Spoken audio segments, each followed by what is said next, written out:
কোনো নিউজ তো ছড়ান না, একমাত্র যমুনা টিভি ছাড়া আপনারা এখানে যত সব বাদামি লেবু ছাড়েন, বাদামি লেবু, বুঝছেন?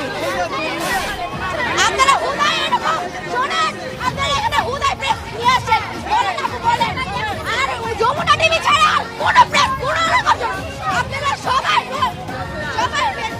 ফেক এখানে, সবাই হাসিনা চামচা আপনারা, একটাও ছাড়েন না আপনারা, একবার মিথ্যা কথা বলবেন না। কোনটা ছাড়ছেন? দেখেন আপনাদের এমপি চ্যানেল দেখান, কোথায় আপনারা ছাড়ছেন? একমাত্র যমুনা টিভি ছাড়া কোনো রকম কোনো চ্যানেল ছাড়া নেই, ওই যে একমাত্র এই চ্যানেলটা ছাড়া কোনো লাগবে না, আমাদের কোনো কোটা দরকার নাই। মেয়েটা হচ্ছে মানুষের সবচেয়ে বড় কোটা। এখনই আপনার লাভ শোনেন, কোটা দিয়ে কি হবে? যদি মেয়েটা থাকে, কই অন্য দেশে তো কোটা দেয় না, বাংলাদেশে কেন কোটা থাকবে? আপনারা ভার্সিটির মানুষ, ভার্সিটির স্টুডেন্ট দেখেছেন, কলেজ আর হাই স্কুলের স্টুডেন্ট এখনো দেখেন নাই। একবার যদি